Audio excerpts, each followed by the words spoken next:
اعوذ باللہ من الشیطان الرجیم بسم اللہ الرحمن الرحیم یا ایہا الذین آمنوا توبوا الی اللہ توبۃ نصوحا صدق اللہ العظیم۔ سارے عالم میں اس وقت کرونا وائرس کا خوف پھیلا ہوا ہے۔ لاک ڈاؤن کی اصطلاح ہم سب اس سے واقف ہو چکے ہیں۔ سارے ہی دروازے کم و بیش بند کیے جا رہے ہیں، بند کیے جا چکے ہیں۔ ایک دروازہ توبہ کا دروازہ کھلا ہوا ہے۔ یقیناً ہمارا ایمان ہے اس عالم میں جو کچھ بھی ہوتا ہے وہ اللہ سبحانہ و تعالیٰ کے حکم ہی سے ہوتا ہے۔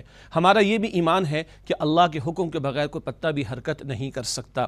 یقیناً طبی حوالے سے ماہرین نے جو کچھ بتایا، ڈاکٹرز نے جو کچھ بتایا، حکومتیں جو کچھ محنتیں کر رہی ہیں، اسباب کے اعتبار سے یہ سب کچھ ضروری ہے اور ہم اس کی تائید بھی کرتے ہیں، مگر ہمارا ایمان ہے کہ مسبب الاسباب رب العالمین کی ذات بابرکات ہے جو علی کل شیء قدیر ہے، اسی کی طرف رجوع کرنا ہوگا۔ قرآن فرماتا ہے سورہ تحریم آیت نمبر 8 میں، یا ایھا الذین آمنوا توبوا الی اللہ توبۃ نصوحا، اے ایمان والو توبہ کرو اللہ کے حضور سچی اور پکی توبہ۔ قرآن حکیم اور نبی مکرم صلی اللہ علیہ وسلم کے ارشادات سے ہمیں معلوم ہوتا ہے کہ اکثر مرتبہ یہ مصائب، یہ مشکلات، یہ آزمائشیں ہمارے اپنے گناہوں کی وجہ سے آیا کرتی ہیں، اور توبہ نام ہے گناہوں سے پلٹ کر اللہ سبحانہ و تعالیٰ کی اطاعت کی طرف آ جانے کا۔